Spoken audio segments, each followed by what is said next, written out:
Hi everyone. Today our objective is to understand, evaluate, and select a method for organizing your writing for the MCAS long composition. So there are a few different options that we're going to take a look at today.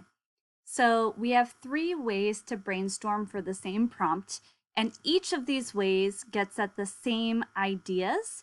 It just does this in a slightly different visual format.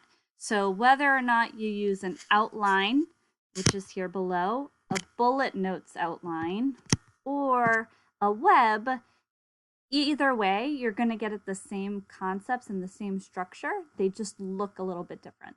So we want to figure out which one works best for you. Before we dive into that too deeply, though, we want to go back and look at the rubric to understand, again, what are the parts that I need to make sure I have in my long composition. So let's take a look there. Okay, so here is the rubric.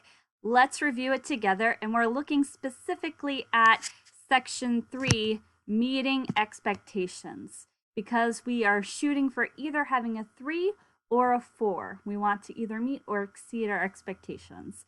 So level 3 for thesis and claims, and we did thesis yesterday, we need to make sure that thesis is specific, text-based, arguable, and accurately responds to all parts of the prompt. So that's what we did yesterday when we highlighted each part of the prompt to make sure we were addressing it in our thesis. And the paper clearly and precisely informs the audience of the subject matter that will be covered in the body paragraphs. Okay, great. So then what do we want in terms of evidence and content? Well, for level 3, each body paragraph has at least one specific and relevant piece of evidence from the text. Again, remember with the long comp, your evidence is coming from your memory of that book or story, because you won't have the text next to you. So you're not using quotations, but you are remembering things that happened in the story to use as evidence. Let's read more. There's enough background information, context, to understand the specific evidence as if the reader has not read the text. So that's important too. You want to make sure you include enough background so that the reader understands what you're talking about. You don't want to spend a ton of time just summarizing the story, but you do want to provide enough details so that the reader understands what's happening. Let's keep going. For analysis and reasoning, what do we have here on the rubric? Analysis connects to the evidence, topic sentences, and thesis statement, and addresses the pieces of the prompt. Okay, and it offers a reasonable interpretation of the text with original ideas. It also includes interpretations of the evidence by making inferences, using strategies like defining key words, explaining figurative language, etc. It clearly explains how the evidence proves the thesis. I think that's the most important piece, is that you're explaining how the evidence you chose relates back to the thesis and the claim. All these things need to be connected very clearly. Okay, so now that we've looked at the rubric, and this is linked into the PowerPoint presentation for today too, it's the MCAS long comp rubric. Let's go back to the outlines that we can use to brainstorm what we're writing.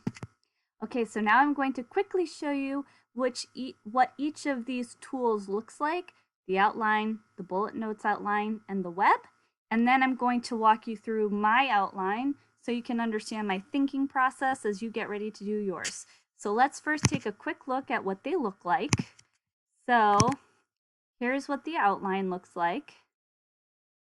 As you can see, it has a box for the introduction, the central idea of the thesis, evidence and details, and then explanation, and then conclusion. So this is the one that I did. We're going to go over it a little bit more in detail in a minute, but the idea here is that you have boxes for each piece of your long composition to help you generate ideas and thinking. So that's that outline. Next, let's look at what a bullet notes outline looks like. Here's my example. So in the bullet notes outline, again, it contains the same sections that are based on the rubric. So you have your introductory paragraph, your intro, you have body paragraph 1, then you have body paragraph 2. Yep, that should say body 1, body 2, and body 3. There we go. Body 1, body 2, body 3, and then the conclusion. So the same parts of the essay, but the way this looks is different. This looks like bullet points instead of boxes that you write in. And again, each piece, the intro has that thesis, the body has a topic sentence, and then evidence and explanation for each of the body paragraphs. And then your conclusion, you're restating your main points, and a takeaway, okay? So the same parts, but it looks different visually. That's what the bullet notes outline looks like. Now we're gonna go to the web. This is what the web looks like. So the web very much looks like a web. It starts with the thesis statement in the middle in this circle. And then you have body paragraph 1 in that bubble that says 1, 2, 3, and the conclusion. And again, for the long composition, you aren't using a quote from the reading because you don't have the text, but you are using a piece of evidence that is something that happens in the text that you're writing about from memory. So these are what the 3 options look like visually. As you can see, it has the same content, the same parts, but looks different. So now we're going to go over an example that I did. I chose to use the first one, which was the outline with the boxes, because that's the type of formatting that I prefer personally. Let's go over how I thought about using this tool. So first, I copied the prompt up here in the section so that I can always refer back to it as I'm doing my outline. I think that's very important to write the prompt in at the top so you don't forget what question you're being asked. And I used the prompt that I did yesterday when I wrote my thesis on the Hunger Games. So this should look pretty familiar to you because this is the thesis that I wrote yesterday. As you can remember, we highlighted each part of the prompt in yellow, green, and pink to make sure that my thesis fully answers the prompt. That's why you see that highlighted. Okay, so now let's go into my evidence and details. Now here, I was remembering things that happened in the story. And when I think about evidence and details, I think about how can I write this down like I'm a reporter? I'm just telling exactly what happened. So if I'm a reporter on the scene and I'm explaining exactly what happens in the story, how would I do it? So for my first piece of evidence, I wrote, when Katniss volunteers for Prim, all the residents of her district, District 12, gave her a 3-finger salute as a sign of admiration, instead of clapping for Katniss and Peeta as a representative from the Capitol asked them to do.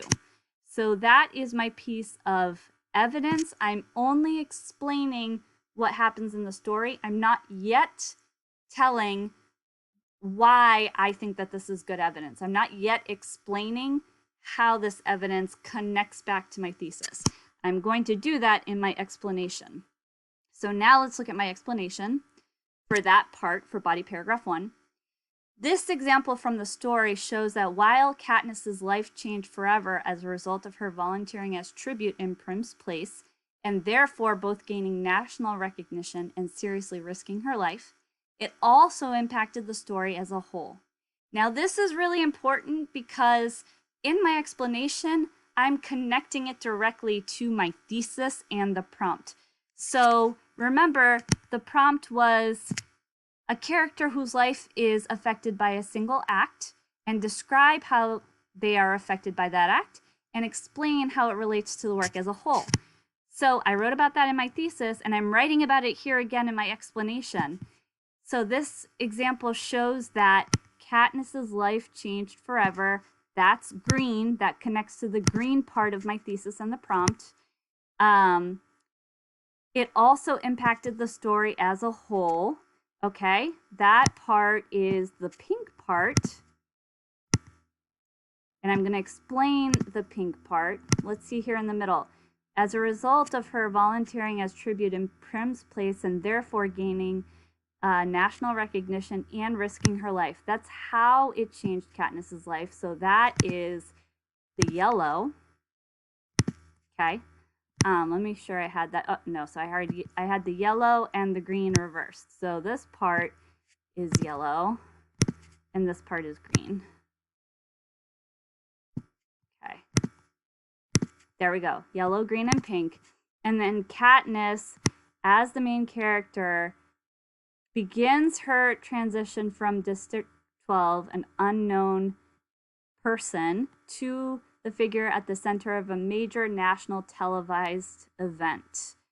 The fact that all of District 12 gave her the three-finger salute also foreshadows her rise in leadership in the rebellion against the Capitol and her hope for the and as a symbol of hope for the districts. Excuse me.